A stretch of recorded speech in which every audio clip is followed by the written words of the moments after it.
Hey everyone, I'm Leo Gestetner and welcome to A Founder's Life.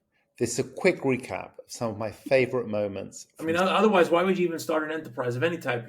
Whether it's a commercial or non-commercial, why would you start? Because you looked at something and said, "Wow, there's a need out there which no one else is satisfying, and I've got an idea about how to meet that need." And so it sparks the initial inspiration is one of curiosity, a sense of optimism that the problem it's a resolvable problem, a certain amount of self-confidence that you have the wherewithal to solve that. And what I would suggest is for someone who's starting up, don't lose sight, don't lose sense, don't lose grasp of that initial activation energy. So in the books that I've written for people, which I do like a lot of leadership books, people talk about how work-life balance is a myth.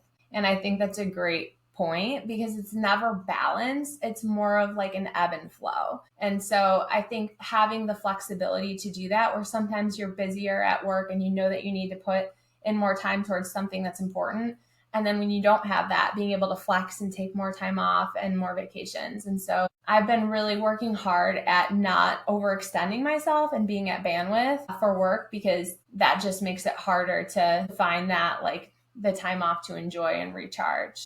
Find the right co-founders, hire the right early team, and let them cook, right? Like give them problems, not solutions. And if any of my employees are listening to this, I'm sure some of them are like, what about that time last week you told me to do X, Y, or Z? I'm not saying there aren't times where I feel that I have a specific insight, but in general, delegating problems and not solutions, and delegating in general is the way to not have to spend every waking second on the company and still add value. It's less the what and maybe the how. Actually, I talked to a lot of my clients about this too. Many of them have made incredible amounts of money and they're wealthy and all that kind of stuff.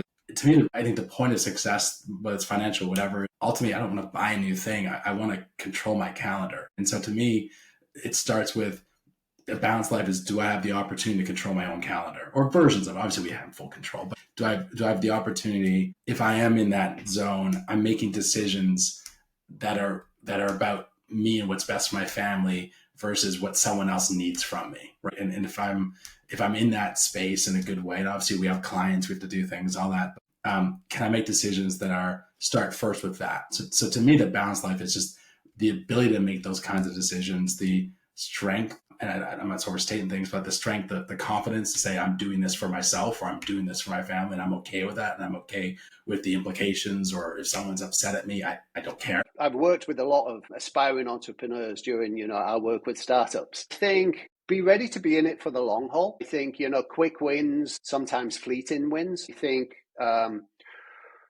I think it's also super important. You have to be able to pivot. You know this as well as everyone else. Like the idea that you start developing will most likely not be the idea that you're still working on in 5 years' time or 10 years' time. So you have to be able to pivot. But I do think it's important to have a vision for what that roadmap is going to be before you start off. If you missed any episodes, this is your reminder to go back and catch up. Season 4 is on the way, and I promise it gets even better. Make sure to subscribe, and if this show has meant something to you, please share it with friends.